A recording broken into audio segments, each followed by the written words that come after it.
And what's up, everybody? I'm back with another movie review. Yes. Today I am reviewing Night at the Museum, released in 2006.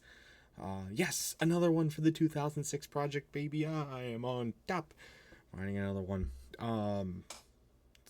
Starring Ben Stiller and many other names that you probably recognize. Might be surprised that I've never seen this movie before. I have not. Heard all about it. Kind of knew what the premise was going in, but had never actually seen it.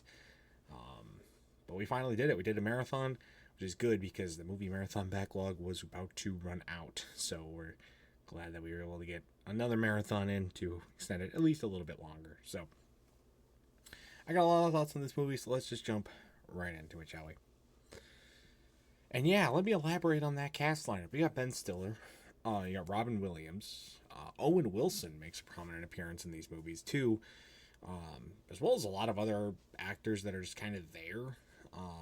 Like they just throw them around.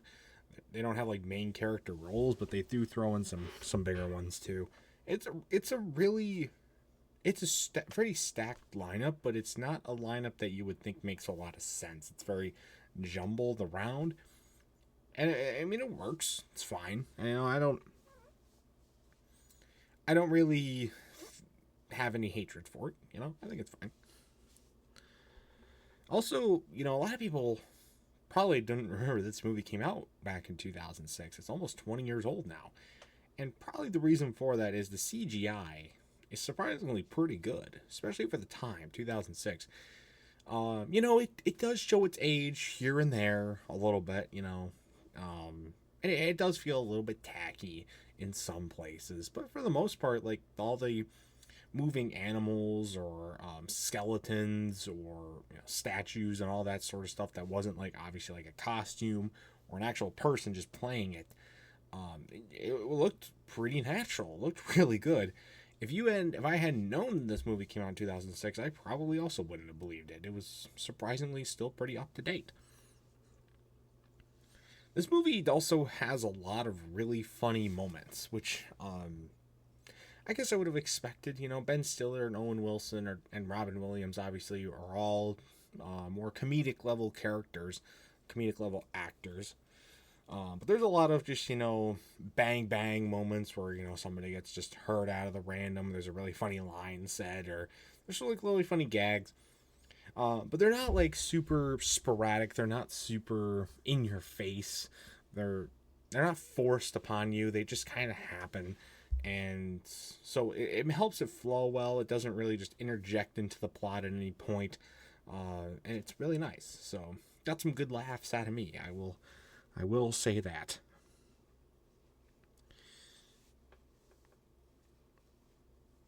There were some characters that I liked more than others. There was the old security guard guys I thought were really funny in the beginning. I think Dick Van Dyke's character and the other two were really cool.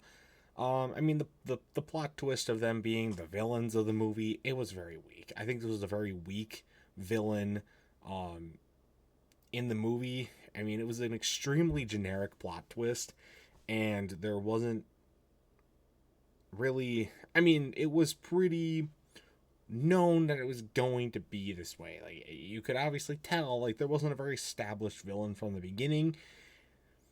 The whole villain before this, I guess, was the museum itself, and so it's a weird thing, just say that, but I don't know, it's not a strong point of the movie, but I can let it pass. On the contrary, I did not like the museum director guy. I don't remember his name. He's another one of the well-known actors that just, flood these cast rosters. And, he's very, and I will say he gets better as the movies progress, but he, in this movie, is very annoying, which is the point. He does a very good job of playing that part and, making it nice. He's also very impractical, and he's like, well, did you do what do you? There's T-Rex tracks in Central Park. How do you explain that? T-Rex totally didn't move. What do you think? I just took this T-Rex feet and just stomped the ground? No. Like, what, you have TV footage of it actually happening. I don't know. It just doesn't. It just doesn't make a lot of sense why he's like that. But oh well, that's his point. He's supposed to be an annoying character, and he is an annoying character. So I'll give it a pass. But overall, I mean, my thoughts. I didn't think this was like the greatest movie ever, but it's fine. It's a solid film. Um, it's a solid good film. Nothing great, but it's far from terrible. I thought the acting was good. The stacked list of characters is good. It still looks like still looks really good. The plot's fun. There wasn't a not super strong villain allows it just to be a little bit more of a low key film, which I liked. There was no annoying romance plot, and they didn't force along any other really weird plots at all either, which I thought was nice. So, but what do I have to say about this movie? My final score for Night at the Museum. Give it a solid 7. I'll give it a 7. I think it was a good movie, not great, but good. I definitely enjoyed it. So, anyways, though, that's going to do it for this review. If you've ever seen Night at the Museum, I'd love to know your thoughts about it in the comment section down below. And that's going to do it for this video as well. Stay tuned for other much more amazing content, including more movie reviews and other awesome stuff. And until next time, see you guys later. Goodbye.